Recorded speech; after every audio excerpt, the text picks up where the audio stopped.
ஆண்டவர் நல்லவர். ஆண்டவருடைய வாக்குத்தத்தம் சொல்லுகிறது, என் நீதியின் வலது கரத்தினால் உன்னை தாங்குவேன் என்று. கர்த்தருடைய நீதியின் வலது கரம் உங்களை தாங்கும் என்று சொல்லி இந்த வார்த்தையை சொல்லி நான் உங்களை ஆசீர்வதிக்கிறேன். ஆண்டவர் நல்லவர். இன்றைக்கும் கர்த்தர் நம்மோடு கூட பேச போகிறார். அந்த நல்ல வார்த்தைக்கு நேராய் நாம் வேதத்தை திருப்பிக் கொள்வோம். எடுத்துக்கொள்ளலாம் லூக்கா எழுதின சுவிசேஷம் 17ஆம் அதிகாரம் 26.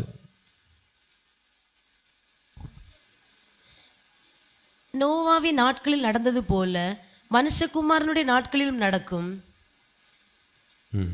நோவா பேழைக்குள் பிரவேசித்த நாள் வரைக்கும் ஜனங்கள் புசித்து குடித்தார்கள், பெண் கொண்டு கொடுத்தார்கள்.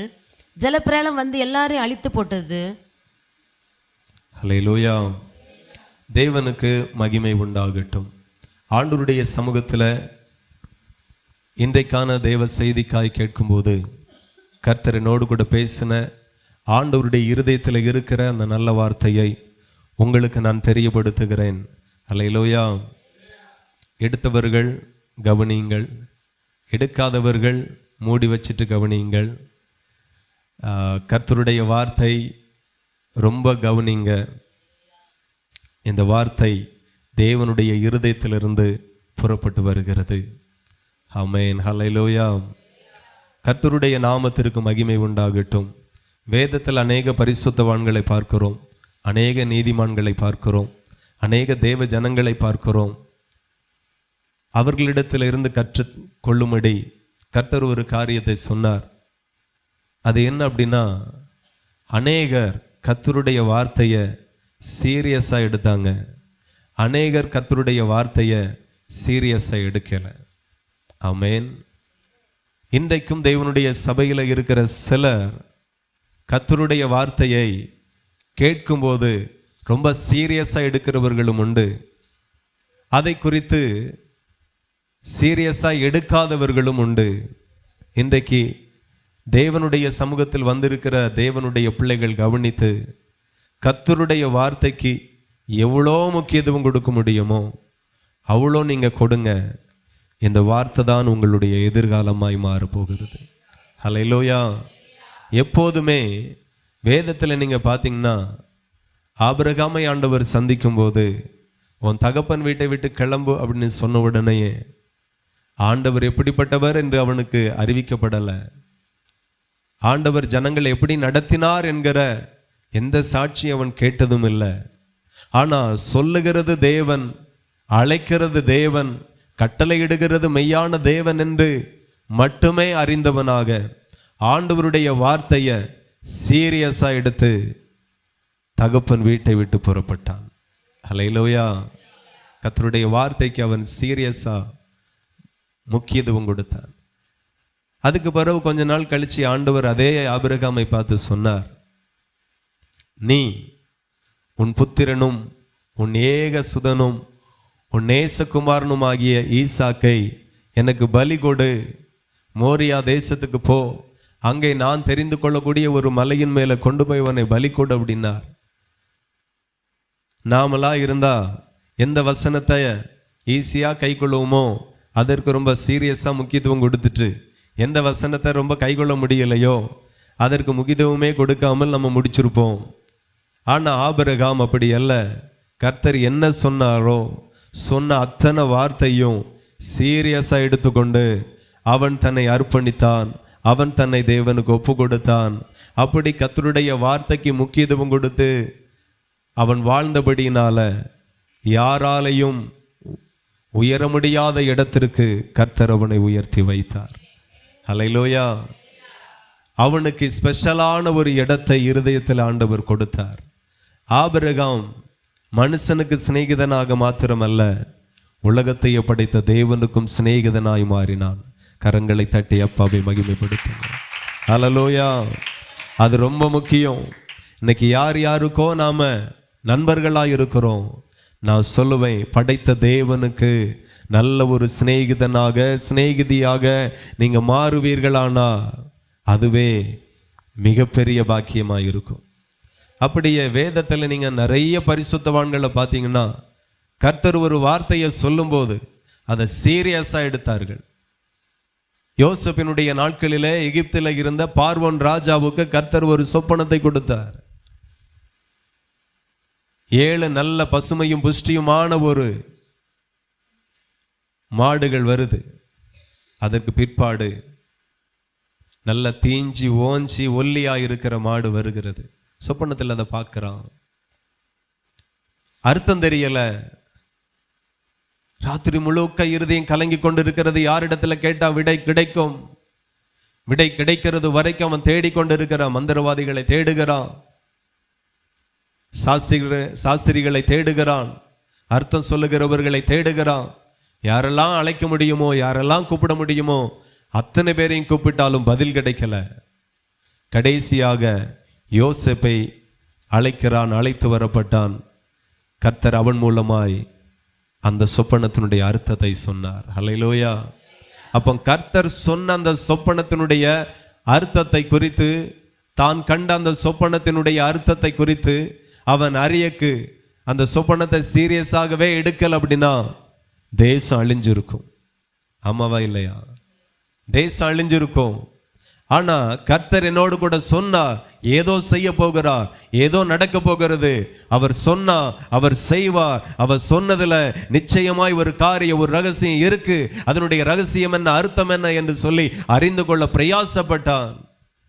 தேவன் கொடுத்த அந்த சின்ன சொப்பனத்திற்கு அவன் கொடுத்த முக்கியத்துவம் ஆகினால் அவன் வாழ்ந்தான். அவன் தேசம் வாழ்ந்தது. அவன் தேசத்திற்கு ஆசீர்வாதம் வந்தது. கர்த்தர் அவனை ஆசீர்வதித்தார். அல்லேலூயா. நான் சொல்லுகிறேன், அந்த நாட்களிலேயும் சரி, இந்த நாட்களிலேயும் சரி, சிலர் கர்த்தருடைய வார்த்தைக்கு ரொம்ப முக்கியத்துவம் கொடுத்தார்கள், சீரியஸா எடுத்தாங்க. சிலர் சீரியஸா எடுக்கல. லோத்தை குறித்து நீங்க பார்ப்பீர்களானால், பின்னிட்டு பாராதே, சமபூமியில எங்கு நில்லாதே, மலைக்கு ஓடிப்போ என்று ஆண்டவர் சொன்னார். அல்லேலூயா. லோத்தும் அவனுடைய 2 பிள்ளைகளும் தேவதூதனால தனக்கு அறிவிக்கப்பட்ட வார்த்தையை ரொம்ப சீரியஸா எடுத்துக்கொண்டு ஓடினார்கள். மனைவி மாத்திரம் இதில் என்ன இருக்கு அப்படின்னு திரும்பி பார்த்தால் உப்பு தூணானாள். எத்தனையோ கர்த்தருடைய வார்த்தையை நாம புறக்கணிக்கிறோம், மறந்து வாழுகிறோம். இதில் என்ன இருக்கு அப்படின்னு நாம நினைக்கிறோம். நான் சொல்லுகிறேன், அதுல உன் வாழ்வு இருக்கு, அதுல உன் நித்திய ஜீவன் இருக்கு, அதுல தான் உன் எதிர்காலம் இருக்கிறது, அதுல தான் உன் உயர்வு இருக்குங்கிறதை மறந்து போகாதே. மனுஷனுடைய வார்த்தையை கூட நம்ம புறக்கணித்து வாழ்ந்துடலாம். ஆனா கர்த்தருடைய வார்த்தையை புறந்தள்ளி வாழவே முடியாது. எத்தனை பேர் நம்புறீங்க? எவ்வளவு சீரியஸா எடுக்க முடியுமோ கர்த்தருடைய வார்த்தைகளை, வசனங்களை சீரியஸா எடுங்க. சீரியஸா எடுக்காததுனால லோத்தினுடைய மனைவி உப்பு தூணானாள். ஆதாமை பார்த்தால், ஆதாம் அப்படிதான். நன்மை தீமை அறியக்கூடிய கனியை நீ தொடக்கூடாது, புசிக்க கூடாது என்று திட்டமாய் சொல்லியிருந்தார். மனைவிக்கும் அது தெரியும். ஆனாலும் போய் கனிதானே, போய் தொட்டு பறித்து புசித்து புருஷனுக்கும் கொடுத்தாள். ஒரு கனி சாப்பிடுகிறதுனால என்ன? இன்னைக்கும் நிறைய வசனங்கள் சின்னதா தெரிகிறது, சாதாரணமா தெரிகிறது. ஆனால் அத்தனை பேரும் உணருங்க, இது சின்ன வசனமாய் இருந்தாலும், இது சாதாரணமாய் நமக்கு தோன்றினாலும், இது சாதாரணமானது கிடையாது. சர்வ வல்லமை உள்ள தேவனுடைய வார்த்தை. அதற்கு எவ்வளோ கனம் கொடுக்கணுமோ, எவ்வளோ முக்கியத்துவம் கொடுக்கணுமோ அவ்வளவு நான் கொடுத்தே ஆகணும் என்கிறதை தேவ ஜனங்கள் புரிந்து கொண்டு செயல்படுவீர்களானால் உங்க வாழ்வு துளிர்க்கும் என்று கர்த்தர் சொல்லுகிறார். நீங்க நல்லா இருப்பீங்க என்று சொல்லி ஆண்டவர் வெளிப்படுத்துகிறார். இந்த இடத்துல அந்த வசனத்தை ஏன் தெரியுமா வாசித்தோம்? அல்லேலூயா. நோவாவின் நாட்களிலே நடந்தது போல மனுஷகுமாரனுடைய நாட்களிலும் நடக்கும். நோவாவினுடைய நாட்களில் நடந்தது என்ன நடந்தது? நோவாவுக்கு ஆண்டவர் வெளிப்படுத்தி கொடுத்தார். பெருமழை வரப்போகிறது, பெருவெள்ளம் வரப்போகிறது. ஒரு பேழையை இந்த உயரத்துல, இந்த நீளத்துல, இந்த அகலத்துல கட்டு அப்படின்னார். அல்லேலூயா. நோவா மாத்திரம் கர்த்தருடைய வார்த்தையை சீரியஸா எடுக்கலனா, துன்மார்க்கனோடு, தேவனுடைய வார்த்தைக்கு முக்கியத்துவம் கொடுக்காத மனுஷனோடு நோவாவும் அவனுடைய குடும்பமும் அழிந்திருக்கும், மனுகுலமே அழிந்திருக்கும். ஆனால் நோவா கர்த்தருடைய வார்த்தைக்கு அவ்வளோ சீரியஸாக முக்கியத்துவம் கொடுத்தான், அந்த வார்த்தையை அங்கீகரித்தான். ஒரு கப்பல் கட்டக்கு எத்தனையோ நாட்கள் ஆகும், எவ்வளவோ உழைக்க வேண்டியதாக இருக்கும். தனி ஆளாய் நின்று கர்த்தர் சொன்ன உயரத்தை கூட்டவும் இல்லை குறைக்கவும் இல்லை, நீளத்தை கூட்டவும் இல்லை குறைக்கவும் இல்லை, அந்த கப்பலினுடைய அகலத்தை கூட்டவும் இல்லை குறைக்கவும் இல்லை. எந்த மரத்தில் செய்யணுமோ, என்ன பூசணுமோ, எந்த அளவு செய்யணுமோ அந்த அளவை கர்த்தருடைய வார்த்தையை சீரியஸாக எடுத்து அவன் செய்து கொண்டிருந்தான். அன்றைக்கு பெருவெள்ளத்தை யாரும் பார்த்ததில்லை, பெருமழையை யாரும் பார்த்ததில்லை, அப்படி ஒரு படகையோ கப்பலையோ யாரும் பயன்படுத்தினதில்லை. ஆமீன். அத்தனை ஜனங்களும் பார்க்க இவன் ஒரு பெரிய அளவான ஒரு கப்பலை அங்கே செய்து கொண்டிருக்கிறான். ஹல்லேலூயா. பார்த்த அத்தனை பேர் இவனை என்ன நினைச்சிருப்பாங்க? ஆமீன். இன்னைக்கு ஆவிக்குரிய சபையில் ஆராதிக்கிற நம்மையும் சிலர் என்னென்ன விதத்திலேயோ யோசிக்கிறாங்க, பேசுகிறாங்க, சொல்றாங்க, நினைக்கிறாங்க. இன்னைக்கும் அப்படிதான், அன்னைக்கும் அப்படிதான். அப்போ யாருமே கேள்விப்படாத ஒரு காரியத்தை அவனுக்கு கர்த்தர் அறிவித்தார். ஹல்லேலூயா. கர்த்தர் அவனுக்கு அறிவித்தார், அதை அவன் சீரியஸா எடுத்து செய்கிறான். நீங்க பாத்தீங்கன்னா நிறைய பேர் அந்த படகை பார்க்கும்போது, அந்த கப்பலை பார்க்கும்போது சாதாரணமாக நினச்சிருப்பாங்க, கேலி பேசியிருப்பாங்க, இதெல்லாம் தேவையில்லாத வேலை, வேலை எவ்வளவோ இருக்குது, சம்பாத்தியம் பண்ணக்கு எவ்வளவோ வழிகள் இருக்குது, கிறுக்கேன் எல்லாத்தையும் விட்டுட்டு இதை செய்கிறான் அப்படின்னு நினச்சிருப்பாங்க. ஆனால் அவனுக்கு மட்டும்தான் தெரியும், இது என்னுடைய வேலையும் அல்ல, என்னுடைய திட்டமும் அல்ல, இது தேவனுடைய வேலை, இது தேவனுடைய திட்டம் என்று அவனுக்கு மட்டும்தான் தெரியும். ஹல்லேலூயா. அப்படி அந்த வசனத்தை நம்ம வாசிக்கும் போது நோவாவின் நாட்களிலே நடந்தது போலவே மனுஷகுமாருடைய நாட்களிலேயும் நடக்கும். நோவாவினுடைய நாட்களிலே ஆண்டவர் பேழையை உண்டு பண்ண சொன்னார், பேழையை கட்டியாச்சு. இப்போ நோவா நிறைய பேருக்கு போய் பிரசங்கிக்கிறான். ஹல்லேலூயா. நீங்க வாசித்தீர்களானால் 2 பேதுரு 2ஆம் அதிகாரம் 5 நாம் அதை வாசிக்கலாம். 2 பேதுரு. பூர்வ உலகத்தையும் தப்ப விடாமல் நீதியை பிரசங்கித்தவனாகிய நோவா முதலான 8 பேரை காப்பாற்றி அவபக்தியுள்ளவர்கள் நிறைந்த உலகத்தின் மேல் ஜலப்பிரளயத்தை வரப்பண்ணி. ஹல்லேலூயா. இந்த இடத்துல நீங்க வாசித்தால், பக்கம் சொல்லுகிறேன், வேதத்தின் கடைசி பக்கம் 323வது பக்கம், 2ஆம் அதிகாரம், அதில் 5வது வசனம் இருக்கிறது. பூர்வ உலகத்தையும் தப்ப விடாமல் நீதியை பிரசங்கித்தவனாகிய நோவா. அப்போ நோவா கர்த்தருடைய வார்த்தையை பிரசங்கித்தார். மழை வர போகுது, குன்றெல்லாம் நிரம்ப போகுது, மழையெல்லாம் மூழ்க போகுது, பெரிய உயிர் சேதம் வரப்போகிறது, ஒருவரும் தப்ப முடியாது, அவன் தன்னுடைய பொல்லாத வழிகளை விட்டு திரும்புங்கள், கர்த்தர்க்கிடத்தில் திரும்புங்கள், பேழைக்குள்ளாய் வாங்க பிரசங்கித்தான். யாரும் மனம் திரும்பல, யாரும் வரல. அவனும் அவனுடைய மனைவியும் அவனுடைய பிள்ளைகளுடைய குடும்பமும் மாத்திரம் அந்த பேழைக்குள்ளாய் பிரவேசித்தார்கள். ஹல்லேலூயா. நீதியை பிரசங்கித்தானா நோவா. ஆனா ஆண்டவர் சொல்லுகிறார், நோவாவினுடைய நாட்களிலே எப்படி நடந்ததோ அப்படியே தான் மனுஷகுமாரனுடைய நாட்களிலேயும் நடக்கும். அப்போ நோவாவினுடைய நாட்கள்ல என்ன நடந்தது அப்படின்னா, இவன் பிரசங்கித்தான், யாரும் சீரியஸா எடுக்கல. இவன் சொன்னான், எச்சரித்தான், அழிவு வரப்போகிறது என்று எச்சரித்தான், யாரும் அதை பெருசா எடுத்துக்கல.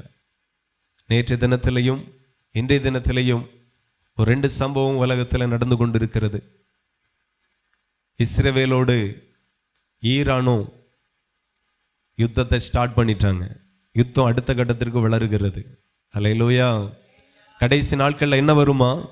யுத்தம் வரும் என்று வேதம் சொல்லுகிறது. கடைசி நாட்களில் கொள்ளை நோய் வரும் என்று வேதம் சொல்லுகிறது. அதை தான் பயங்கரமான வியாதிகளை கொஞ்ச வருஷமாக நம்ம பார்த்துட்டு இருந்தோம். முழு உலகத்தையும் ஆட்டி படைத்த கொரோனா நம்மை விட்டு கடந்து போன சம்பவத்தை நம்ம பார்த்தோம். ஒரு எச்சரிப்பு, இன்னைக்கு அந்த யுத்தம் 2வது நிலைக்கு போகுது. என்ன ஒரு சம்பவம் என்ன அப்படின்னா, பனிப்பாறைகள் உருகி ஊருக்குள்ள தண்ணி வந்து வீடெல்லாம் முங்குது. ஒரு தேசத்தில் அது ஒரு பக்கம் நடக்கிறது. இது எதை குறிக்கிறது? பனிப்பாறைகள் எல்லாம் உருவக்கூடாது. உருகினால் நிறைய கடற்கரை கிராமங்கள் காணாமல் போகும், மூழ்கிறோம். கடல் மட்டம் உயர்ந்தால், இப்பொழுது நம்மளுடைய ராதபுரத்தில் எவ்வளோ மழை பெஞ்சாலும் தண்ணியெல்லாம் குளத்துக்கு போய், குளத்திலிருந்து மறுகால் போய் எங்கே போயிடுது? கடலுக்கு போயிடுது. இப்போ கடல் மட்டம் கீழே இருக்கிறதுனால கடலுக்குள்ளே போகுது. சும்மா போவாது. இப்போ கடல் மட்டம் உயர்ந்துச்சுன்னா தண்ணி இங்கே தான் வரும்.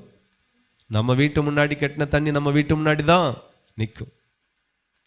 பேராபத்தை நோக்கி உலகம் சென்று கொண்டு இருக்கிறது.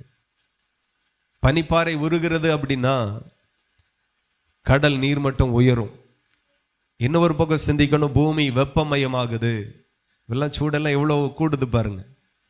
வானமும் பூமியும் வெந்துருகி போகுமா? அப்படி ஒரு நாட்கள் வரப்போகுது இந்த பூமிக்கு. நாம சின்ன வயசுல 100 டிகிரி வெயில் அப்பான்னு இருந்து, இன்னைக்கு 115 வரைக்கும் அடிக்குது சாதாரணமா. இந்த வருஷம் இன்னும் 6 டிகிரி கூடுமா? அப்போ உலகம் அழிவுக்கு நேராய் கொஞ்சம் கொஞ்சமாய் நகர்ந்து கொண்டு இருக்கிறது. இது இயேசு கிறிஸ்துவினுடைய 2ஆம் வருகைக்கு அடையாளம் என்று வேதம் சொல்லுகிறது. ஆனால் அதே வசனம், அதே வேதம், அதே தேவன் சொல்லுகிறார், நோவாவினுடைய நாட்கள் எப்படி நடந்ததோ மனுஷகுமாரனுடைய நாட்களிலேயும் அப்படி நடக்கும். ஹல்லேலூயா. நோவா பிரசங்கித்தான், யாரும் கேட்கல, யாரும் சீரியஸா எடுக்கல. மழை வருமா? வரட்டும். பெருவெள்ளம் வருமா? வரட்டும். எல்லாரும் முங்குவோமா? பார்ப்போம். அப்படின்னே இருந்தார்கள். இன்னைக்கும் ஜனத்துக்கு ஜனம், ராஜ்யத்திற்கு ராஜ்யம், யுத்தங்கள் நடக்கும், கொள்ளை நோய்கள் வரும், பூமி அதிர்ச்சி வரும், கடல் கொந்தளிப்பு வரும், எல்லாமே நம்ம கேள்விப்படுகிறோம். அப்படியா? பார்ப்போம். அதற்கு நீ என்ன செய்யணும்? இயேசு கிறிஸ்துவினுடைய வருகைக்கு நாம் என்ன செய்ய வேண்டும்? ஆண்டவர் சொல்லிட்டே இருக்கிறார். இயேசு கிறிஸ்துவினுடைய வருகைக்கு போகணுமா? பரலோகத்துக்கு போகணுமா? 1000 வருஷ அரசாட்சிக்கு நேராய் போகணுமா? ஆண்டவர் சொன்ன வார்த்தை எல்லாம் ரொம்ப சீரியஸா எடுங்க. ஒருவரும் சாதாரணமா எடுத்துக்கொள்ள கூடாது. காலம் கடைசி காலத்துல, கடைசி விளிம்பில் நாம நின்று கொண்டு இருக்கிறோம். எபிரியர் 11:7 நாம வாசித்தால், எபிரியர், விசுவாசத்தினாலே நோவா தற்காலத்திலே காணாதவைகளை குறித்து தேவ எச்சரிப்பு பெற்று பயபக்திக்குள்ளவளாகி தன் குடும்பத்தை ரட்சிப்பதற்கு பேழை உண்டு பண்ணினான். அதனாலே அவன் உலகம் ஆக்கணிக்குள்ளானதென்று தீர்ந்து விசுவாசத்தில் உண்டாகும் நீதிக்கு சுதந்திரவாளி ஆனான். அல்லேலூயா. பக்கம் 308வது பக்கம், வேதத்தில் 308வது பக்கம். நீங்க கவனிங்க. இந்த இடத்துல நம்ம வாசிக்கிறோம், விசுவாசத்தினாலே நோவா தற்காலத்தில் காணாதவைகளை குறித்து தேவ எச்சரிப்பு பெற்றான். ஆமென். அவ்வளோ பெருமழையை வரலாறு காணல. அழிவு அவனுடைய நாட்கள்ல அவனுடைய தலைமுறை பார்த்ததில்ல, கேள்விப்பட்டதில்லை. காணாதவைகளை குறித்து தேவ எச்சரிப்பு பெற்றான். இப்போ இன்றைக்கும் சபைக்கு ஒரு எச்சரிப்பை ஆண்டவர் கொடுத்து கொண்டிருக்கிறார். என்ன எச்சரிப்போ? இது கடைசி காலம் என்கிற எச்சரிப்பு. மனுஷகுமாரனாகிய இயேசு கிறிஸ்து மறுபடியும் மத்தியாகத்திலிருந்து இறங்கி வருவார் என்கிற ஒரு எச்சரிப்பு சபைக்கு சொல்லப்பட்டு கொண்டே இருக்கிறது, உலகத்திற்கு சொல்லப்பட்டு கொண்டே இருக்கிறது. காணாதவைகளை குறித்து, கேள்விப்படாதவைகளை குறித்து வேதம் எச்சரிக்கிறது. காது உள்ளவன் கேட்க கடவன். ஆவியானவர் சபைக்கு சொல்லுகிறதை காதுள்ளவன் கேட்க கடவன் என்று கர்த்தர் பேசுகிறார். நாம தேவனுடைய வார்த்தையை வாசிக்கிறதெல்லாம் சீரியஸா எடுக்கணும். இதுதானே, இதுல என்ன இருக்கு? இருக்காதுங்க. ஜெபத்தை குறித்து சீரியஸ் ஆயிடுங்க. ஆராதனை குறித்து சீரியஸ் ஆயிடுங்க. ஒரு நாள் லீவ் போனாலும் பரவாயில்ல, சம்பளம் போனாலும் பரவாயில்ல, ஆராதனை முக்கியம். சரீரத்தில் சுகம் இருக்கிறதோ இல்லையோ, ஜெபம் முக்கியம். தேவனை தேடுகிறது ரொம்ப முக்கியம். தேவனை தேடுகிற காரியத்தை குறித்து ரொம்ப வேதத்தில் எழுதி வைத்திருக்கிறார். காணாதவைகளை குறித்து தேவ எச்சரிப்பை அவன் பெற்றுக்கொள்ளுகிறான். அந்த காரியத்தை சீரியஸா எடுக்கிறான். கர்த்தர் சொன்னார், நடக்கும், நடக்கும். ஹல்லேலூயா. மனுஷகுமாருடைய நாட்கள் இப்படியே இருக்கும் என்று சொல்லி ஆண்டவர் சொல்லுகிறார். ஆகவே தேவனுடைய பிள்ளைகள் புரிந்து கொள்ளுங்க, ஏசு கிறிஸ்துனுடைய வருகையில் நம்ம போகணும். ஏசு கிறிஸ்துனுடைய வருகைக்கு நாம் ஆயத்தமாகணும். ஆண்டவருடைய வருகைக்கு நாம் எப்படியெல்லாம் ஆயத்தமாகணுமோ அப்படியெல்லாம் நாம் ஆயத்தமாவோம். இயேசுவை விசுவாசிங்க. இயேசு கிறிஸ்து சொன்ன ஞான ஸ்நானத்தை நீங்க எடுங்க. அவர் கொடுக்கிற பரிசுத்த ஆவியின் அபிஷேகத்தை பெற்றுக்கொள்ளுங்க. இவைகள் இல்லாமல் ஒருவனும் தேவனுடைய வருகையில போகவே முடியாது. இத்தனை வருடங்கள், இத்தனை மாதங்கள், இத்தனை பிரசங்கங்களை கேட்ட போதும் சிலர் தள்ளி போட்டு இருக்கலாம், சிலர் அதை குறித்து சீரியஸா எடுக்காமல் இருக்கலாம். ஆனால் இன்றைக்கு இயேசு கிறிஸ்து மத்திய ஆகாயத்தில் 2ஆம் வருகையில் வருவாரானால் நிச்சயமாய் ஞானஸ்நானம் எடுக்காதவர்கள், பரிசுத்தாவின் அபிஷேகத்தை பெறாதவர்கள், அவரை விசுவாசிக்காதவர்கள், தேவ பக்தியாய் வாழாத ஒருவரும் தேவனுடைய வருகையில போகவே முடியாது.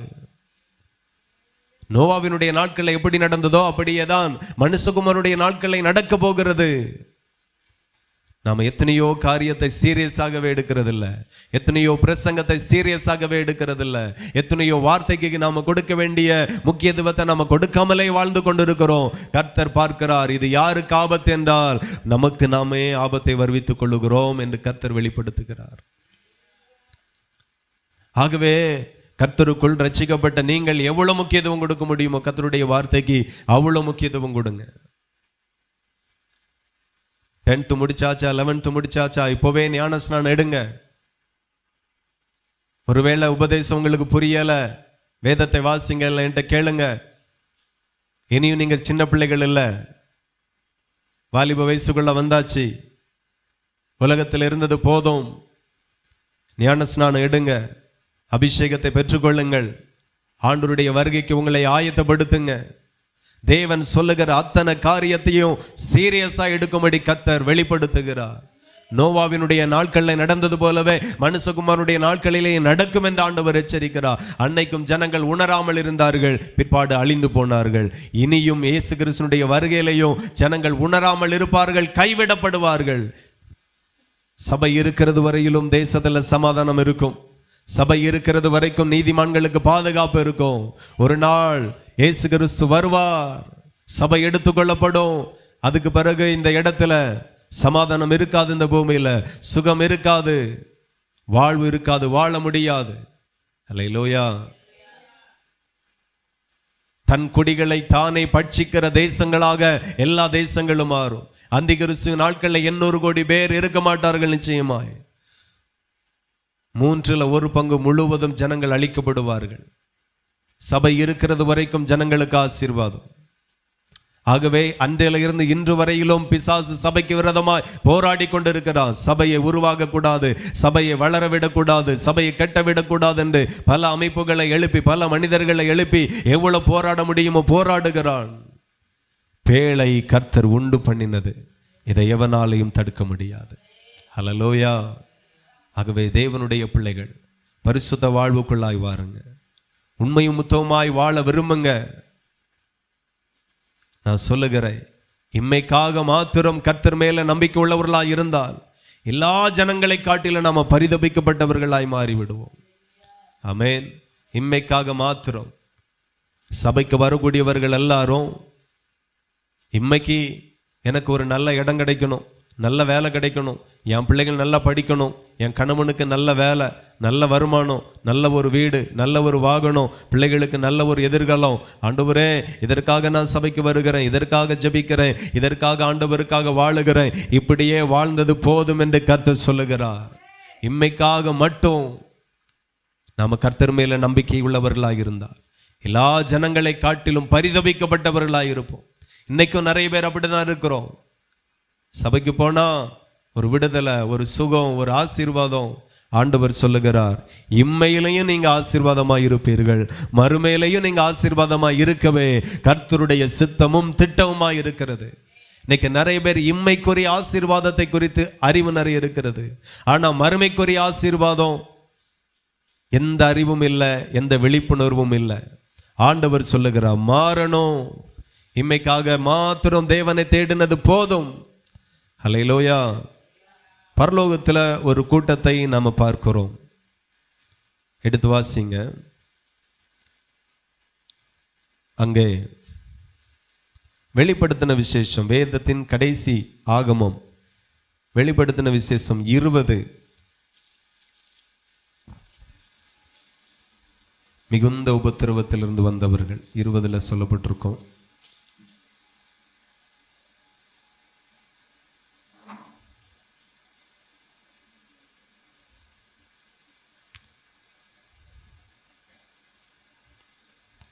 இவர்கள் மிகுந்த உபத்திரவத்திலிருந்து வந்தவர்கள்.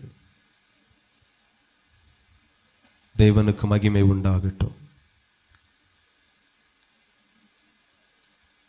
சரி, வெளிப்படுத்தின விசேஷம் 7:13 வாசிப்போம்.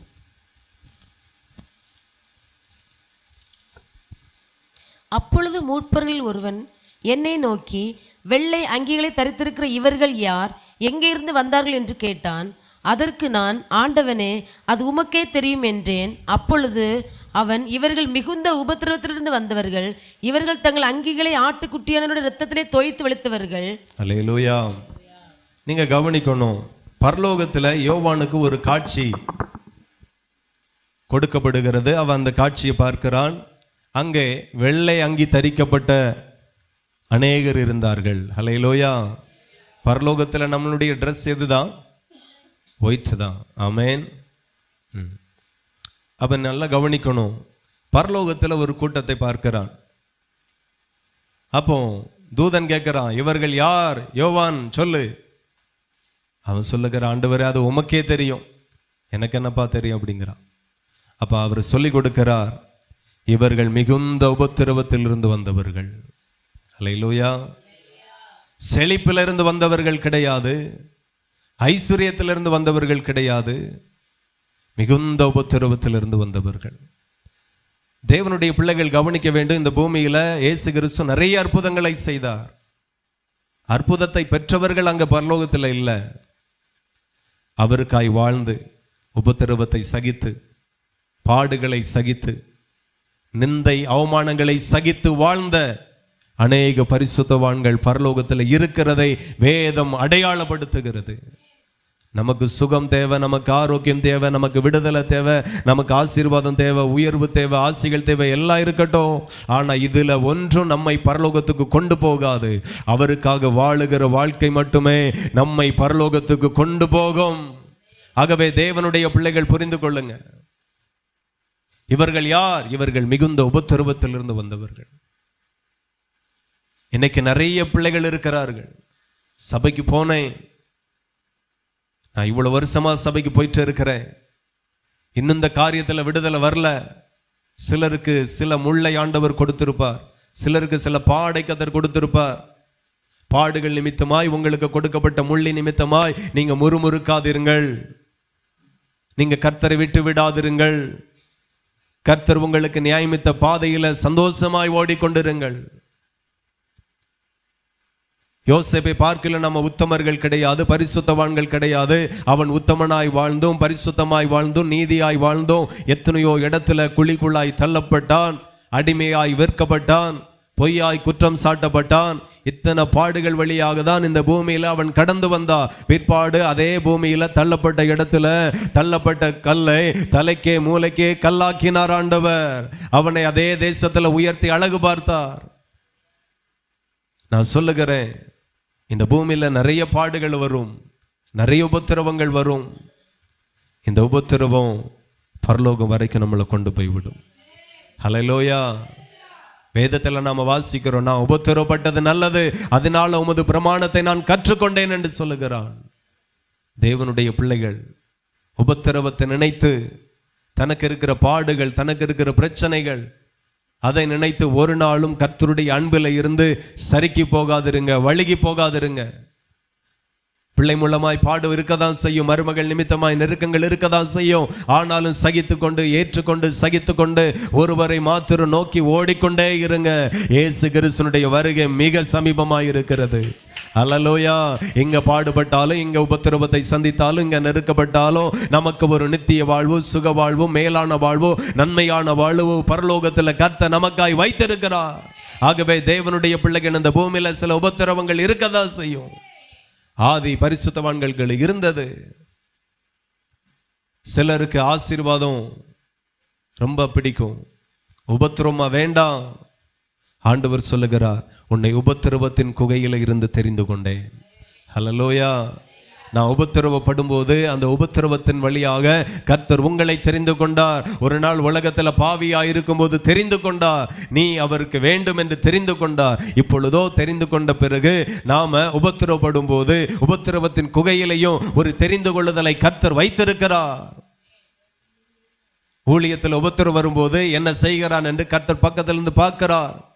விசுவாசியான போது இரத்தத்தினால கழுவப்பட்டு ஞான ஸ்நானம் எடுக்கப்பட்டு அபிஷேகம் பண்ணப்பட்ட பிறகு உனக்கு வரக்கூடிய உபத்திரவத்தில் கர்த்தர் பக்கத்தில் இருந்து பார்க்கிறார். நீ பேசுகிறது என்ன, உணர்கிறது என்ன, சிந்திக்கிறது என்ன, செய்கிறது என்ன, பிரயாசப்படுகிறது என்ன, கர்த்தர் கண்காணிக்கிறார். ஹல்லேலூயா. எனக்கு இவ்வளவு பெரிய வியாதியை தந்துட்டாரு, எனக்கு இவ்வளவு பெரிய கஷ்டத்தை தந்துட்டாரு சொல்லாதிருங்க. பரலோகத்தில் அப்படிப்பட்டவர்களை தான் முக்கியமாய் யோவான் பார்க்கிறான். அவர்கள் சாதாரண உபத்திரவம் அல்ல, மிகுந்த உபத்திரவம், மிகுந்த உபத்திரவத்திலிருந்து வந்தவர்கள். நான் சொல்லுகிறேன், நல்லா இருக்கும்போது ஜெபிக்கிறோமே, அதில் வரக்கூடிய மகிமையை காட்டிலும் நம்ம நல்லா இல்லாமல் இருக்கும்போது ஜெபிக்கிற நேரத்தில் வரக்கூடிய மகிமை அதிகமாக இருக்கும். ஹல்லேலூயா.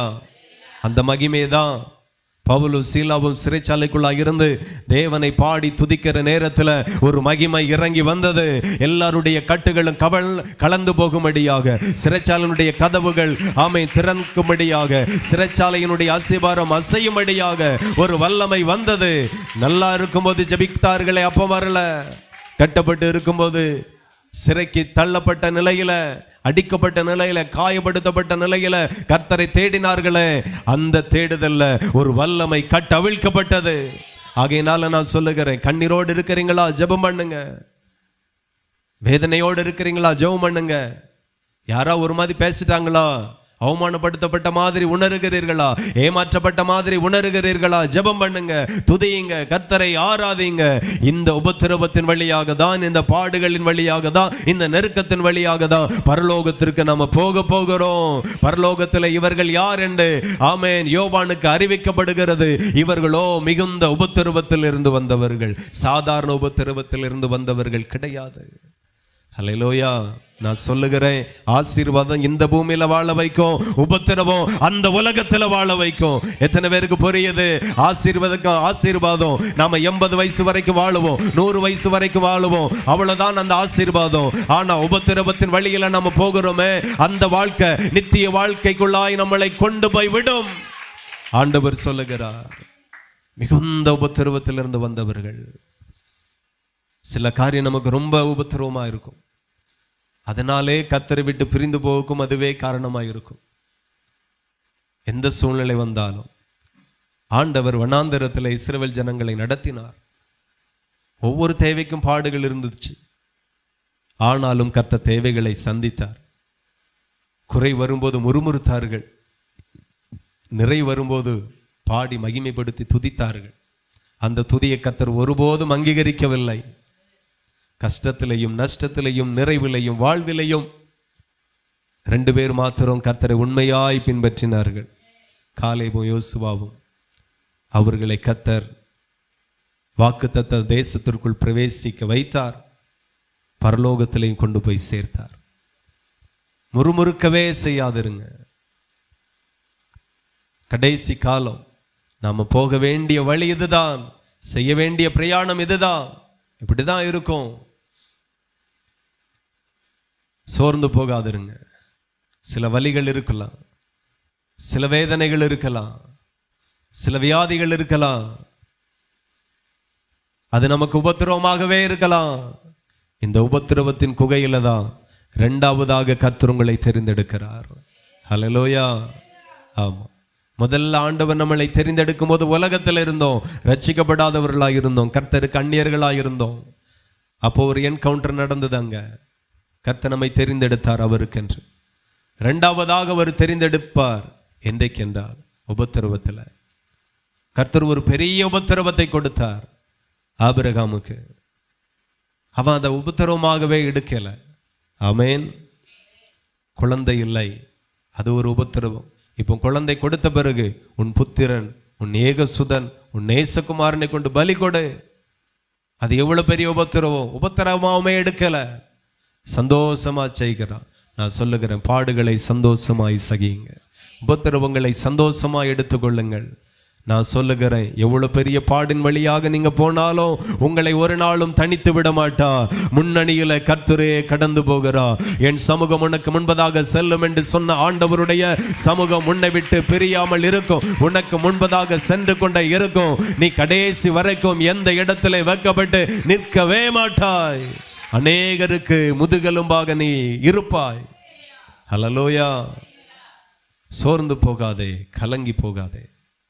உபத்திரவத்தின் குகையில உன்னை தெரிந்தெடுப்பார். இம்மைக்காக மட்டும் தேவனை தேடாதிருங்க. பின்ன எல்லா ஜனங்களை காட்டிலும் பரிதபிக்கப்பட்ட நிலைக்கு கொண்டு போய் விட்டுரும். இன்னைக்கு நிறைய சபை இம்மைக்காக காரியத்தையே ஃபோக்கஸ் பண்ணி பேசுகிறத நாம பார்க்கிறோம். ஆண்டவருடைய வருகை குறித்து பேச வேண்டியது அவசியமா இருக்கிறது. வருகையில போகணும்னா என்ன செய்யணும் பேச வேண்டியது அவசியமா இருக்கிறது. பரலோகத்தில் ஒரு கூட்டத்தை பார்க்கிறோம். அங்கே எப்படிப்பட்ட பாடுகள் வழியாய் போகிறார்கள், அதையும் பேச வேண்டியது அவசியமா இருக்கிறது. கர்த்தர் நமக்கும் நம்ம மேல கிருபை பாராட்டி ஆண்டவர் பேசுகிறார். ஹல்லேலூயா. தேவனுடைய பிள்ளைகள் உள்வாங்கிக்கோங்க, இந்த வார்த்தையை புசியுங்க, இந்த வார்த்தை இருதயத்தில் வைத்துக் கொள்ளுங்கள். ஆமென். மிகுந்த உபத்திரவத்தின் வழியாய் வேதம் ஒரு சபையை குறித்து சாட்சி கொடுக்கிறது. 2 கொரிந்தியர் 8:1. 2 கொரிந்தியர் 8:1. அன்றியும் சகோதரரே, மக்கதோனியா நாட்டுக்கு சபைகளுக்கு தேவன் அளித்த கிருபையை உங்களுக்கு அறிவிக்கிறோம். அவர்கள் மிகுந்த உபத்திரவத்தினாலே சோதிக்கப்படுகையில் கொடிய தரித்திரம் உடையவர்களாய் இருந்தும் தங்கள் பரிபூர்ண சந்தோஷத்தினாலே மிகுந்த உதாரத்துவமாய் கொடுத்தார்கள். ஹல்லேலூயா. தேவனுடைய பிள்ளைகள் கவனிக்கணும். இந்த மக்கதோனியா சபையை குறித்து ஆண்டவர் கொடுக்கிற சாட்சி பவுல் மூலமாய், ஆவியானவர் மூலமாய் இன்றைக்கும் தேவன் பேசிக் கொண்டிருக்கிறார். இந்த சபை கடந்து வந்த பாதையை நாமும் கற்றுக்கொண்டு வாழுவோம். இந்த இடத்துல ஆண்டவர் சபைக்கு எழுதுகிறார், அந்த மக்கதோனியா நாட்டு சபைக்கு தேவன் அளித்த கிருபையை இந்த சபைக்கும் நான் அறிவிக்கிறேன். அல்லேலூயா. அவர்கள் மிகுந்த உபத்திரவத்திலேயும் சோதிக்கப்படுகையில் கொடிய தரித்திரமுடையவர்களாய் இருந்தும், அப்ப அந்த நாட்டு சபையை, அந்த சபையார் மிகுந்த உபத்திரவத்தில் இருந்தார்கள். அல்லேலூயா. சபையார் தான் மிகுந்த உபத்திரவம். இன்னைக்கு மணிப்பூர்ல இருக்கிற சபை மிகுந்த உபத்திரவத்தில் இருக்கிறது. அல்லேலூயா. எந்த மத்திய அமைச்சரும் விசாரிக்க போகல, எந்த பிரதமரும் விசாரிக்க போகல.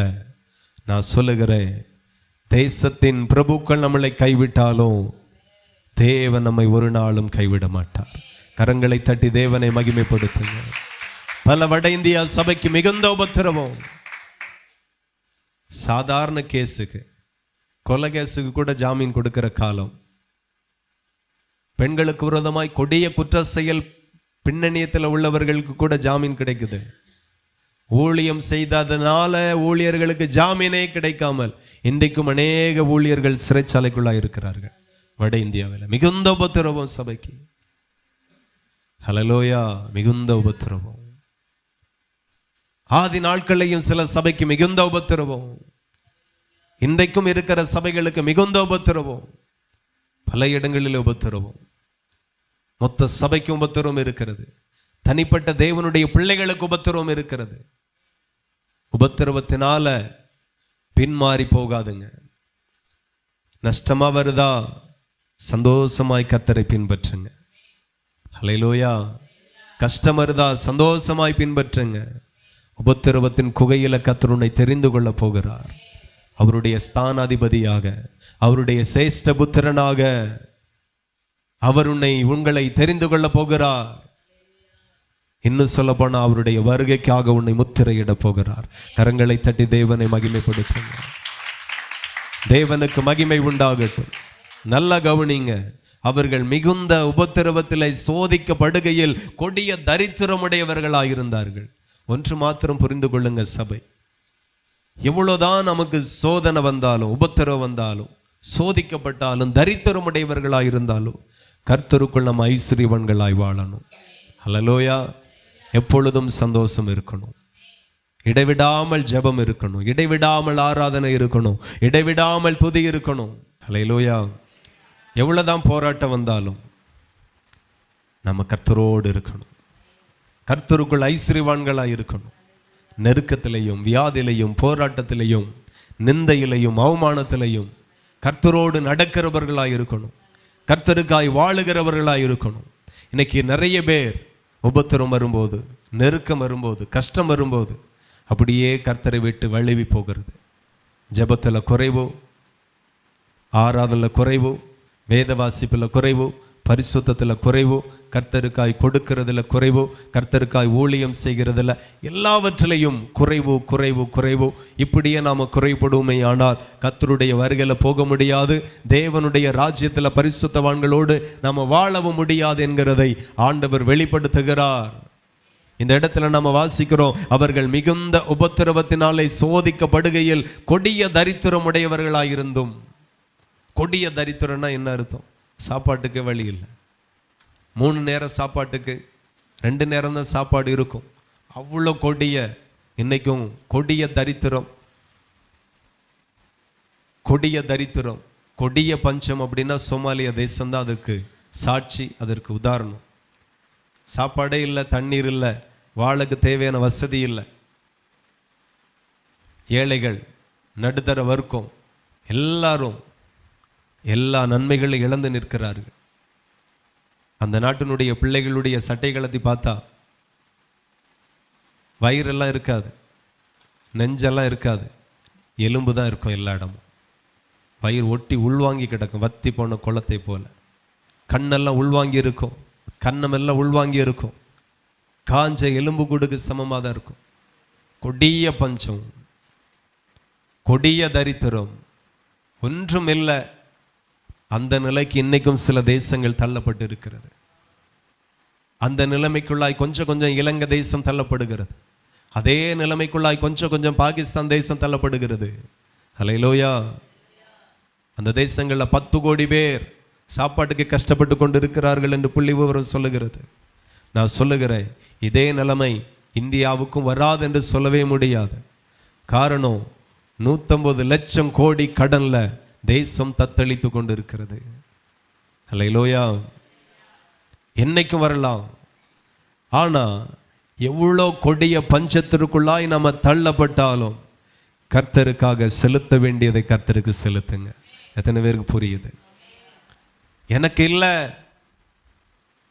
எனக்கு வறுமை, எனக்கு கஷ்டம், எனக்கு வியாதி, எனக்கு போராட்டம், என்ன நிலையிலையும் ஆராதனை, துதி, மகிமை ஆண்டவருக்கே செலுத்துங்க.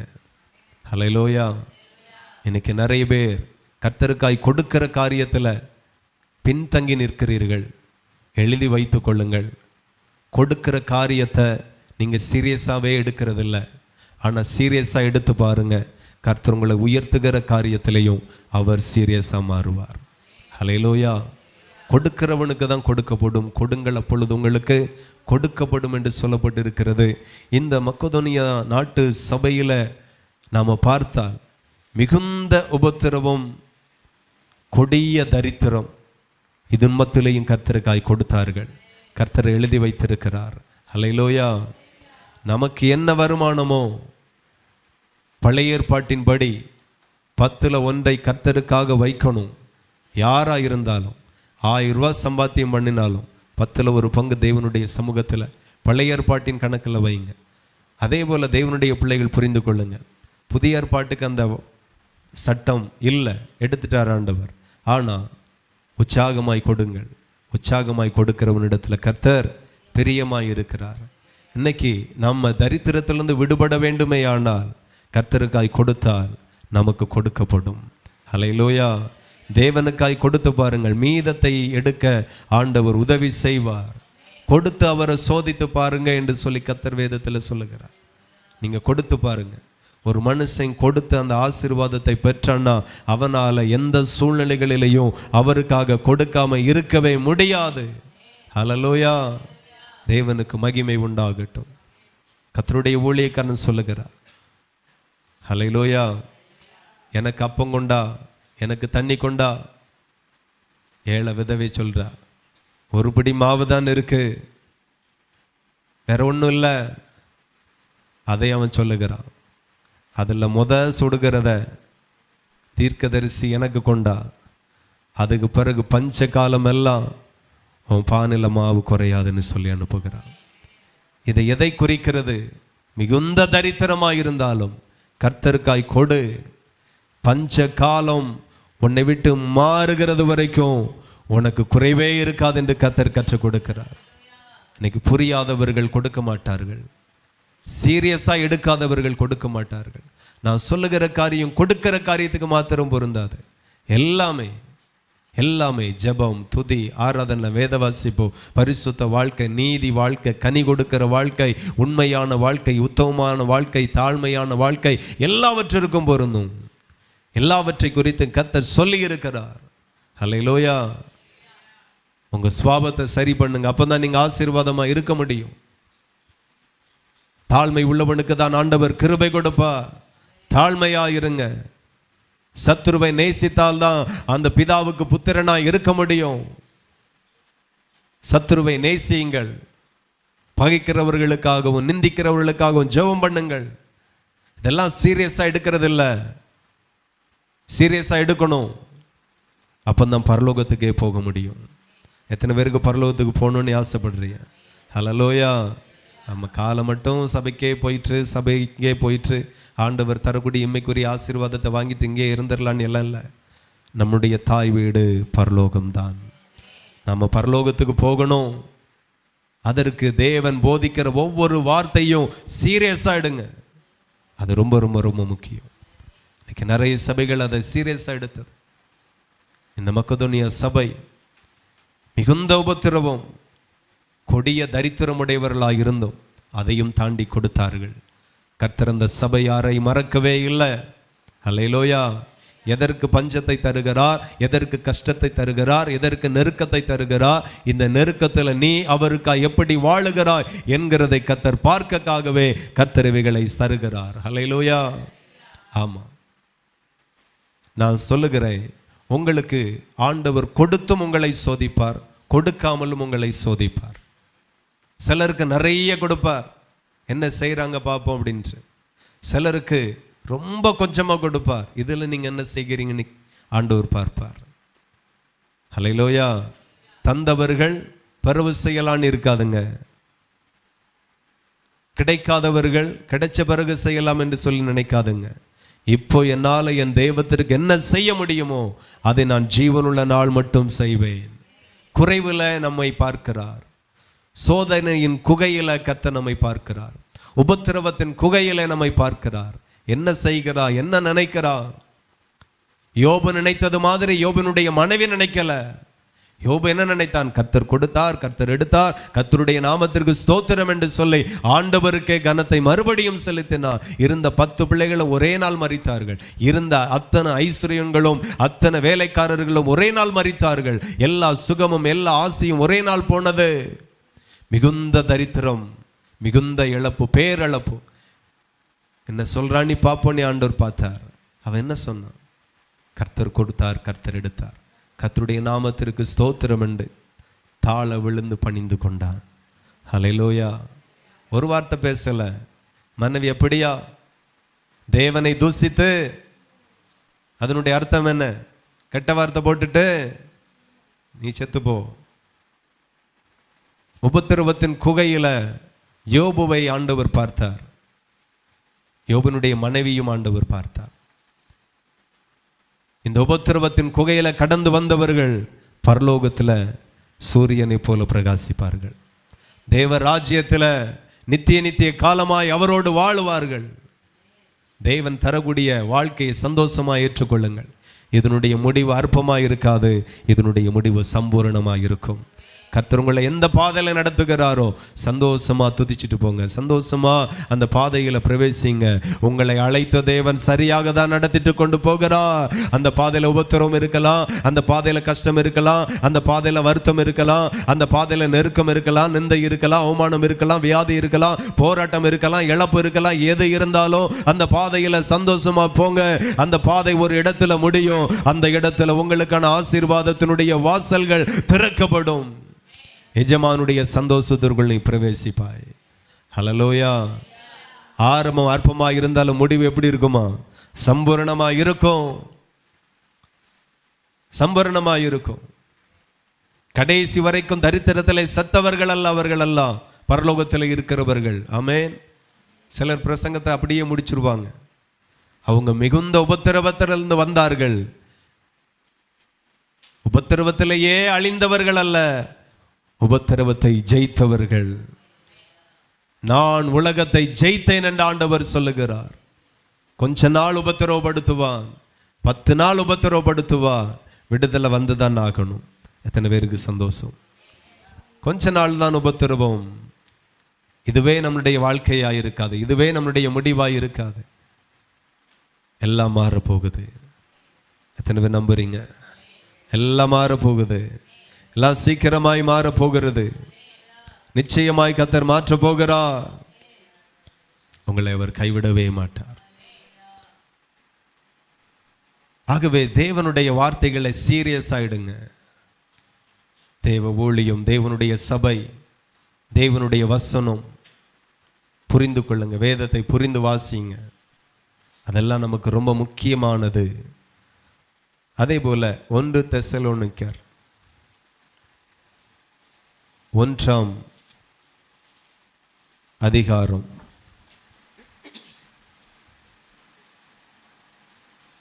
அதுல 7வது வசனத்தை ஒருவர் வாசிக்கலாம். இவ்விதமாய் மக்கதோனியாவிலும் அகாயாவிலுள்ள விசுவாசிகள் யாவரும் மாதிரிகளானீர்கள். எப்படி எனில் உங்களிடத்திலிருந்து கர்த்தருடைய வசனம் மக்கதோனியாவிலும் அகாயாவிலும் தொனித்ததுமல்லாமல் நாங்கள் அதை குறித்து ஒன்றும் சொல்ல வேண்டியதா இராதபடிக்கு தேவனை பற்றின உங்கள் விசுவாசம் எங்கும் பிரசித்தமாயிற்று. அல்லேலூயா. 1ஆம் அதிகாரம் 6-7 தானே? நீங்கள் மிகுந்த உபத்திரவத்திலே பரிசுத்த ஆவியின் சந்தோஷத்தோட திருவசனத்தை ஏற்றுக்கொண்டு எங்களையும் கர்த்தரையும் பின்பற்றுகிறவர்களாகி இவ்விதமாய் மக்கதோனியாவிலும் அகாயாவிலும் உள்ள விசுவாசிகள் யாவரும் மாதிரிகளானீர்கள். ஹல்லேலூயா. எடுத்துக்கொள்ளுங்க 279வது பக்கம், வேதத்தின் கடைசி 279. அங்கே இவனமாய் அழகாய் சொல்லப்பட்டிருக்கிறது. நீங்கள் மிகுந்த உபத்திரவத்திலே பரிசுத்த ஆவியின் சந்தோஷத்தோட திருவசனத்தெல்லாம் ஏற்றுக்கொண்டு எங்களையும் கர்த்தரையும் பின்பற்றவர்களானீர்கள். அல்லேலூயா. சபை புரிந்து கொள்ள வேண்டும். மிகுந்த உபத்திரவத்திலையும் பரிசுத்த ஆவியின் சந்தோஷத்தோட திருவசனத்தை ஏற்றுக்கொண்டு கர்த்தருடைய ஊழியக்காரர் அப்போஸ்தலர்களையும் கர்த்தரையும் பின்பற்றுகிறவர்களாக இவர்கள் இருந்தார்கள். அல்லேலூயா. என்ன உபத்திரவம் இருந்தாலும் கர்த்தரை பின்பற்றுகிறதை விட்டு விடாதிருங்கள். ஆமென். கர்த்தரை பின்தொடருகிறதை விட்டு விடாதிருங்கள். அது நமக்கு ரொம்ப ரொம்ப ரொம்ப ரொம்ப முக்கியம். பரலோகத்துக்கு போக வேண்டுமேயானால் இதெல்லாம் ரொம்ப முக்கியம். லூக்கா எழுதின சுவிசேஷம் 12:40 நீங்க வாசித்தால் அங்கே சொல்லப்பட்டு இருக்கிறது. லூக்கா, அந்தபடியே நீங்கள் நினையாத நேரத்தில் மனுஷகுமாரன் வருவார், ஆகையால் நீங்களும் ஆயத்தமாயிருங்கள் என்றார். அல்லேலூயா. இந்த இடத்துல நம்ம வாசிக்கும் போது ஆண்டவர் சொல்லுகிறார், நினையாத நேரத்தில் மனுஷகுமாரன் வருவார், ஆகையால் நீங்களும் ஆயத்தமாயிருங்கள். இப்போ நோவாவினுடைய நாட்களில் நடந்தது போலவே மனுஷகுமாரனுடைய நாட்களில் நடக்கும். நோவாவினுடைய நாட்களிலேயும் மனிதர்களுக்கு எச்சரிப்பு கொடுக்கப்பட்டது. பெருமழை வரப்போகிறது, அழிவு வரப்போகிறது, ஒருவனாலையும் தப்ப முடியாது, பேழைக்குள்ளாய் வாருங்கள் என்று எச்சரிப்பின் சத்தம் எங்கும் தொனிக்கப்பட்டது. ஆனால் ஒருவரும் மனம் திரும்பல. அதே போல மனுஷகுமாரனுடைய நாட்களிலேயும் சபை இன்றைக்கும் பிரசங்கம் பண்ணிக்கொண்டே இருக்கிறது. இன்டர்நெட் வெளியில் ஒரு பக்கமாய் தேவனுடைய செய்தி உலகத்துக்கு அறிவிக்கப்பட்டு கொண்டே இருக்கிறது. வேதத்தின் மூலமாய், செய்தியின் மூலமாய், கன்வென்ஷன் மூலமாய், டிவி மூலமாய், செல்போன் மூலமாய் கர்த்தருடைய வருகை குறித்து வருகைக்கான எச்சரிப்பு போய்கொண்டே இருக்கிறது. நாமளும் கேட்டுக்கொண்டே இருக்கிறோம். நான் உங்கள்கிட்ட கேட்குறேன், ஆண்டவருடைய வருகை என்னைக்கு இருக்கும் அப்படின்னா என்னைக்கு வேணாலும் இருக்கும். பிரசங்கம் முடியக்கு முன்னாடி கூட இருக்கும், சொல்ல முடியாது. ஹல்லேலூயா. அப்போ நினையாத நேரத்தில் மனுஷகுமாரன் வருவார், ஆகையால் ஆயத்தமாயிருங்கள் என்று ஆண்டவர் சொல்லுகிறார். தேவனுடைய பிள்ளைகள் அவருடைய வருகைக்கு நான் எந்த காரியத்திலெல்லாம் ஆயத்தமாகணுமோ அந்த காரியத்திலெல்லாம் நீங்களும் நானும் ஆயத்தமாக இருக்கும்படி கர்த்தர் எச்சரிப்பு செய்கிறார். சபையை கர்த்தர் எச்சரிக்கிறார். திடீர்னு வந்துடுவார். உங்க வீட்டுக்கு திடீர்னு ஒரு ஆள் வந்தா வீடு எப்படி இருக்கும்? கால் வைக்கிற மாதிரி இருக்குமா? எப்ப வேணாலும் யார் வேணாலும் வருவா. ஆகையினால வீடு எப்பவுமே சுத்தமா வச்சுக்குவோம். அதே போலதான் இயேசு கிறிஸ்து எப்ப வேணாலும் வருவார். எப்ப வந்தாலும் நம்மளுடைய வாழ்க்கை சுத்தமாக இருப்பதாக வேத வசனத்தை கை கொண்டு நடந்து அதை நிறைவேற்றின ஒரு பூரண மனுஷனாக, மனுஷியாக தேவனுக்கு முன்பதாய் நிற்கிறவர்களாய் நாம மாறுவோம். எத்தனை பேருக்கு புரியுது? எப்ப வேணாலும் வரட்டும், நான் ரெடி. எப்ப வேணாலும் வரட்டும், நாங்க ஆயத்தம். வேதத்தில் பார்த்தீங்கன்னா 10 கன்னிகைகளை குறித்து நம்ம வேதத்தில் வாசிக்கிறோம். ஆமென். 5 பேருக்கு என்ன இருந்து? சரி, 5 பேருக்கு என்ன இல்லை? என்னையா? 5 பேருக்கு புத்தி இருந்து 5 பேருக்கு புத்தி இல்லை. என்ன புத்தி? ட்ரெஸ் பண்ற புத்தி எல்லாம் இருந்து, குழம்பு வைக்க கூட்டு வைக்கிற புத்தி எல்லாம் இருந்து, வேலை செய்கிற புத்தி எல்லாம் இருந்துச்சு. என்ன புத்தி தான் இல்லை? ஆண்டவருடைய வருகைக்கு என்ன எப்படி ஆயத்தமாகணும் அந்த புத்தி மாத்திரம் இல்லாம புத்தி இல்லாத ஸ்திரீகள். வாசிச்சிருக்கீங்களா? எடுத்து வாசிப்போம். தேவனுக்கு மகிமை உண்டாகட்டும். மத்தேயு எழுதின சுவிசேஷம் 25:2 வாசிப்போம். அவர்கள் 5 பேர் புத்தி இல்லாதவர்களும் 5 பேர் அவர்களில் 5 பேர் புத்தி உள்ளவர்களும் 5 பேர் புத்தி இல்லாதவர்களுமாய் இருந்தார்கள். புத்தி இல்லாதவர்கள் தங்கள் தீவெட்டிகளை எண்ணெய் எடுத்துக்கொண்டு போனார்கள். தீவெட்டிகளை எடுத்துக்கொண்டு போனார்கள். எண்ணெயோ கொண்டு போகவில்லை. எண்ணெயோ எடுத்துக்கொண்டு போகவில்லை. புத்தி உள்ளவர்கள் தங்கள் தீவெட்டிகளோடு கூட தங்கள் பாத்திரங்களில் எண்ணெயும் கொண்டு போனார்கள். எண்ணெயும் கொண்டு போனார்கள். ஹல்லேலூயா. இந்த 10 பேரை யாருக்காக போனார்கள்? மணவாளனுக்கு எதிர்கொண்டு போனார்கள். மணவாளனை வரவேற்க போனார்கள். மணவாளனுடைய வருகைக்காக ஆயத்தமாக இருந்தார்கள். ஆனால் 10 பேர்கிட்ட புத்தி, 10 பேருக்குள்ளாக 5 பேருக்குள்ளாய் புத்தி இருந்தது, 5 பேருக்குள்ளாய் புத்தி இல்லை. ஆமென். இன்னைக்கு நிறைய சபைகள் இருக்கிறது. ஒருவருக்காக தான் வெயிட் பண்ணி கொண்டு இருக்கிறோம். ஆமாவா இல்லையா? எல்லா சபைக்கும் ஒரே நோக்கம், பரலோகத்துக்கு போகணும், இயேசு கிறிஸ்து வருவார், அவருடைய வருகையில போகணும், மறுரூபமாகணும். எல்லா சபையினுடைய நோக்கமும் அதுதான்.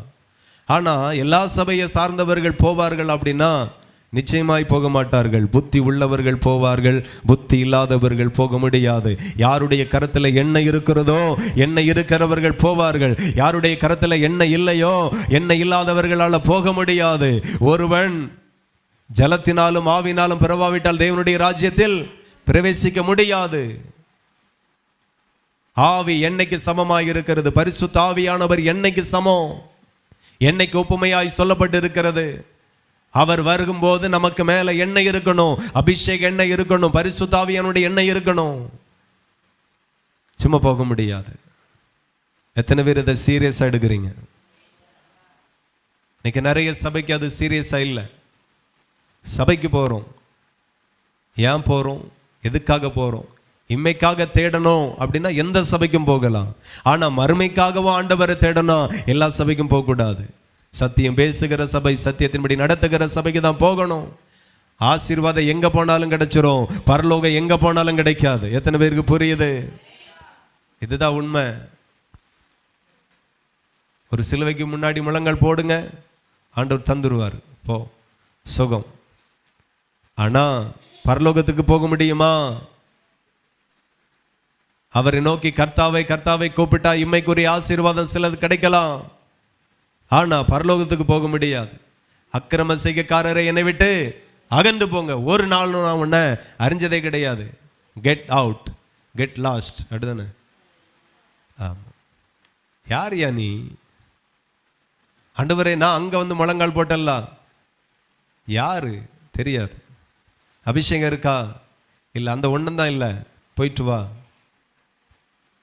ஞானஸ்நானம் அந்த ஒன்றும் தான் இல்லை ஆண்டவரே. பைபிள் இருக்கு, இங்கிலீஷில் இருக்கு, ஹிந்தியில் இருக்கு, தமிழில் இருக்கு, வீட்டில் இருக்கு, கையில் இருக்கு, காரில் இருக்கு, பாக்கெட்டில் இருக்கு, எல்லாம் இருக்கு. நீ எங்கே இருக்கா? நான் வீட்டில் இருக்கேன், நான் உலகத்தில் இருக்கிறேன், நான் பாவத்தில் இருக்கிறேன். அங்கிட்டே இரு. ஆயத்தம். நீங்க நினையாத நாளிலே மனுஷகுமாரன் வருவார், ஆகையால் நீங்களும் ஆயத்தமா இருங்க. எப்போ வராருன்னு தெரியாது, ஆனா எப்போ வந்தாலும் நான் போவேன் என்கிற நிச்சயத்தோடு, போவேன் என்கிற ஆயத்தத்தோடு இருங்க. அந்த ஆயத்தமே பரலோகத்தில் உங்களை மகிழச் செய்யும். ஆகவே தேவனுடைய பிள்ளைகள் ஆயத்தமாகுங்க. சீரியஸா எடுத்துக்கோங்க. ஒவ்வொரு வார்த்தையும், ஒவ்வொரு உபதேசத்தையும், ஒவ்வொரு சத்தியத்தையும். நிறைய பேருக்கு சத்தியத்தை சொல்லுகிறதுனால நாங்கள் சத்துருக்கள் ஆக்கப்படுகிறோம். ஆனாலும் பரவாயில்ல, இது எங்கள் மேல் விழுந்த கடமை. நாங்கள் சத்தியத்தை பிரசங்கிக்க வேண்டிய கடமை எங்கள் மேல இருக்கிற கடமை. அது சொல்லிதான் ஆகணும். சொல்லாவிட்டா எங்களுக்கு சாபம். ஹல்லேலூயா. காணிக்கை குறித்தே சொல்றாரு, சுபாவத்தை குறித்தே சொல்றாரு, நரகத்தை குறித்தே சொல்றாரு, சாபத்தை குறித்தே சொல்றாரு. வேற நான் யாரை குறித்து சொல்லணும்னு நீங்க விரும்புறீங்க? உங்க தாத்தாவை குறித்து சொல்ல எனக்கு தெரியாத, உங்க பாட்டியை குறித்து சொல்ல எனக்கு தெரியாத, வேற எதை விரும்புறீங்களா? மலையை பார்த்து சொல்லவா? மலையை குறித்து சொல்லவா? கடலை குறித்து சொல்லவா? அது சொல்லக்கு வேற ஆளை வச்சிருக்கிறார். என்னையோ அவரை குறித்து மட்டும் சொல்ல வச்சிருக்கிறார். இங்க வருகிறவர்களுக்கு அவரை குறித்து சொல்லப்படும், அவருடைய உபதேசத்தை குறித்து சொல்லப்படும், அவருடைய சத்தியத்தை குறித்து சொல்லப்படும். இது என் மேலே விழுந்த கடமை. கர்த்தர் எனக்கு தந்த ஊழியம், நான் கர்த்தரிடத்தில் பெற்ற ஊழியம். அதை நான் உங்களுக்கு செய்ய விரும்புகிறேன், செய்து கொண்டிருக்கிறேன். ஹல்லேலூயா. நிறைய பேருக்கு சத்தியனாலே பிடிக்காது, ஆசீர்வாதம்னா ரொம்ப பிடிக்கும். ஹல்லேலூயா. எல்லா வாரமும் நீதியின் வலது கரத்தினால் நான் உன்னை தாங்குவேன், அவர் உங்களை தாங்குவார். போயிட்டு வாங்க. ஹல்லேலூயா. எங்க வர தாங்குவாரு? பூமி வரைக்கும் தாங்குவார். அதுக்கு பிறகு மறுமையில் உன்னை நான் அறியேன். எல்லாரும் போக முடியாது, ஆனா எல்லாரும் போனாங்க. 10 பேருமே போனாங்க.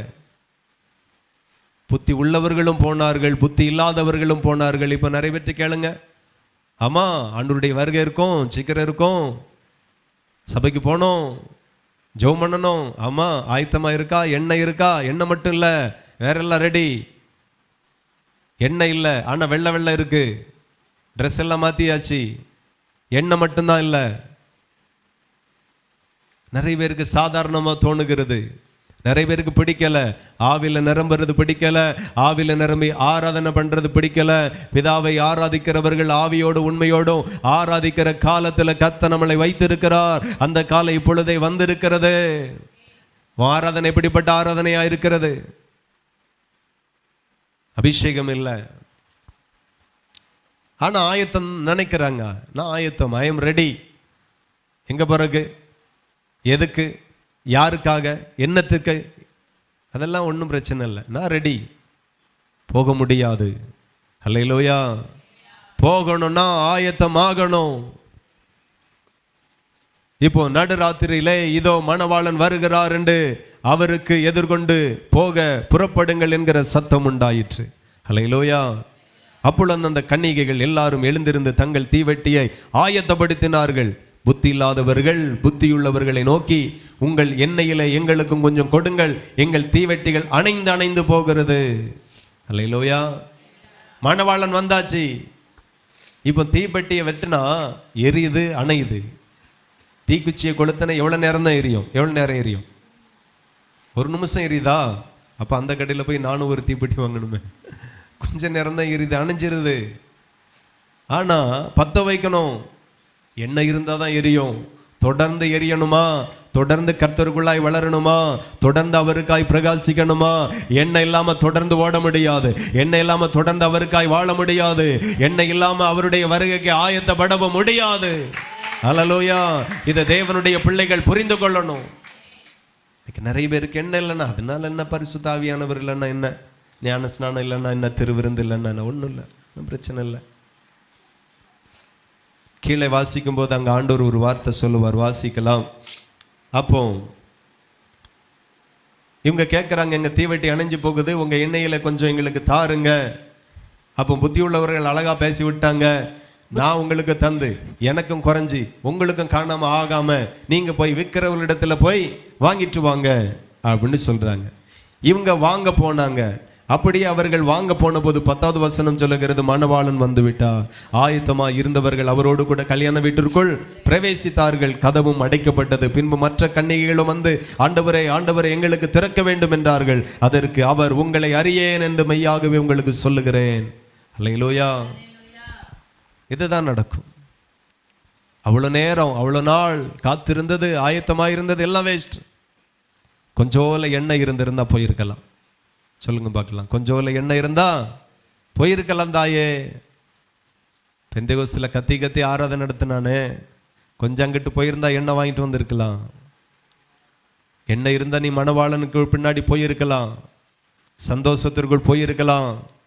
கதவு அடைக்கப்படக்கு முன்பதாக கிருபையின் நாட்கள் முடியக்குள்ளாக அவரோடு சேர்க்கப்பட்டிருக்கலாம். இப்போ எண்ணெய் இல்லை. எண்ணெய் இல்லாததுனால மணவாளன் என்ன சொன்னார், உன்னை நான் ஒரு நாள் அறியலை, போயிட்டு வா. தெரியாது. நம்முடைய அடையாளம் என்ன? நீங்கள்லாம் இந்தியர்கள் என்கிறதற்கு அடையாளம் என்ன? உடனே தூக்கி காட்டுவீங்க, ஆதார் அட்டை வச்சிருக்க மாஸ்டர், அடுத்தானே ரேஷன் கார்டு இருக்கு. உண்மையிலே அதுதான் அடையாளம். அதுவும் பிடுங்கிட்டாங்கன்னா வேற இந்தியர்களுக்கு எந்த அடையாளமே இருக்காது. நான் கிறிஸ்தவன் அப்படின்னா கிறிஸ்துவின் ஆவி உடையவன் தான் கிறிஸ்தவன். கிறிஸ்து யாரை பார்ப்பார்? எங்க எண்ணெய் இருக்கு, யாருக்குள் பரிசுத்த ஆவியானவர் இருக்கிறார், அவர்களே ஆயத்தமானவர்கள், அவர்களே பிரவேசிக்கலாம், அவர்களே ராஜ்யத்திற்குள்ளாய் வரலாம். ஆகையினால இதெல்லாம் சீரியஸா எடுங்க, நிர்விசாரமாக இருக்காதிருங்க. கர்த்தருடைய வருகைக்கு உங்களை ஆயத்தமாக்குங்கள். அல்லேலூயா. எல்லாரும் முழங்கள் படிக்கட்டு. Thank you lord. ஹல்லேலூயா. கர்த்தர் நல்லவர். தேவன் பெரிய காரியங்களை செய்வார். நோவாவினுடைய நாட்களில் நடந்தது போலவே மனுஷகுமாரனுடைய நாட்களிலேயும் நடக்கும். பெண் கொடுத்து பெண் கொண்டு இருப்பார்கள். கடைசி ஜலப்பிரளயம் வந்து வாரி கொண்டு போகிறது வரைக்கும் உணராதிருந்தார்கள். சத்தியத்தை உணராதிருந்தார்கள், வசனத்தை உணராதிருந்தார்கள். ஒப்பு கொடுங்க தகப்பனே, எல்லா வசனத்தின்படியும் நான் வாழணும், எல்லா வசனத்தையும் நான் சீரியஸாக எடுக்கணும். சொல்லுங்க எல்லா வாய்களை திறந்து. க்ளோரி ஹல்லேலூயா. ஆமென். இயேசு கிறிஸ்துவினுடைய வருகை சீக்கிரமாக இருக்கிறது. கைவிடப்படுமே ஆனால் அதுக்கு பிறகு 7 வருஷம் அந்தி கிறிஸ்துவனுடைய ஆட்சி நடக்கும். அது கொடூரமாயிருக்கும். ஹல்லேலூயா. பிற்பாடு 1000 வருட அரசாட்சி நடக்கும். அங்கே கிறிஸ்துவுக்குள் மறுரூபமாக்கப்பட்டவர்கள், உயிர் தெழுந்தவர்கள் 1000 வருட அரசாட்சி இந்த பூமியில இயேசுவோடு வாழுவார்கள். நீ ஆயத்தமாயிரு, நீ ஆயத்தப்படு. ஹல்லேலூயா. ராமா சாந்தோரோ. ஹல்லேலூயா. ஆசீர்வாதத்தை மட்டுமல்ல, இம்மைக்குரியவைகளை மட்டும் தேடாதே. ஹல்லேலூயா. நன்றி நன்றி நன்றி நன்றி. இம்மைக்காக மாத்திரம் கிறிஸ்துவ மேல் நம்பிக்கை உள்ளவர்களாயிருந்தார் எல்லா ஜனங்களை காட்டிலும் பரிதபிக்கப்பட்டவர்களாயிருவோம். ஆகவே தேவன் மறுபடியுமாய் திரும்ப திரும்ப உங்களோடு கூட பேசுகிறார். ஆசீர்வாதம் எங்க போனாலும் வந்துடும், பரலோகம் எங்க போனாலும் கிடைக்காது. அதற்கு ஒரே ஒரு வழிதான் இயேசு. நானே வழி, நானே சத்தியம், நானே ஜீவன் என்று சொல்லுகிறார். அந்த வழியில போனாதான் ஜீவனுக்கு போக முடியும், எல்லாம் போக முடியாது. ஸ்தோத்திரம். அன்புள்ள தகப்பனே, எங்கள் பரலோக பிதாவே, தரை மட்டும் ஆண்டவருடைய வார்த்தைக்கு எங்களை தாழ்த்துகிறோம். கர்த்தருடைய வசனத்திற்கு எங்களை தாழ்த்துகிறோம். எங்களை தகுதிப்படுத்துங்க, பரிசுத்தப்படுத்துங்க, ஆயத்தப்படுத்துங்க, எங்களை அபிஷேகிங்க. ஞான ஸ்நானத்திற்கு ஒப்பு கொடுக்காத பிள்ளைகள் ஒப்பு கொடுங்க. அபிஷேகத்தை பெறாத தேவ பிள்ளைகள் கர்த்தரிடத்துல அபிஷேகத்திற்காக ஒப்பு கொடுங்க. இன்னும் அநேக சத்தியத்திற்குள்ளாய் வராத தேவ பிள்ளைகள் சத்தியத்திற்குள்ளாய் வரும்படி ஒப்பு கொடுங்கள். கர்த்தர் உங்களை பலப்படுத்தட்டும். அன்புள்ள தகப்பனே, நல்ல பிதாவே, மிகுந்த ஆசீர்வாதமான இந்த காலை பரிசுத்த ஆராதனைக்காக நன்றி. வசனத்தை கேட்டவர்களுக்குள்ளாய் ஆமேன் ஒவ்வொரு வார்த்தையும் 30, 60, 100 அது பலன் கொடுக்கட்டும், அது கிரியை செய்யட்டும் அப்பா. ஆவியில வளரட்டும், அபிஷேகத்தில் வளரட்டும். கர்த்தருடைய வருகைக்கு முழு ஆயத்தத்தோடு நிற்க தேவன் கிருபை செய்ய வந்திருக்கிற யாவரையும் ஆசீர்வதிக்கிறேன். ஆசீர்வதிப்பீராக, ஆயத்தப்படுத்துவீராக. உங்க நல்ல நாமம் தொடர்ந்து மகிமைப்படட்டும். இயேசுவின் நாமத்தில் ஜெபிக்கிறோம் ஜெபங்களும் நல்ல பிதாவே, ஆமென். என் ஆத்துமாவே கர்த்தரை ஸ்தோத்திரி, என் முழு உள்ளமே பரிசுத்த நாமத்தை ஸ்தோத்திரி. என் ஆத்துமாவே கர்த்தரை ஸ்தோத்திரி, கர்த்தர் செய்த சகல உபகாரங்களை மறவாதே. ஆமென். கர்த்தராகிய இயேசு கிறிஸ்துவினுடைய கிருபையும் பிதாவாகிய தேவனுடைய அன்பும் பரிசுத்த ஆவியின் ஐக்கிய காவலும் என்றும் என்றும் சதா காலமும் நாம் அனைவரோடும் என்னும் இருப்பதாக. ஆமென். ஹல்லேலூயா.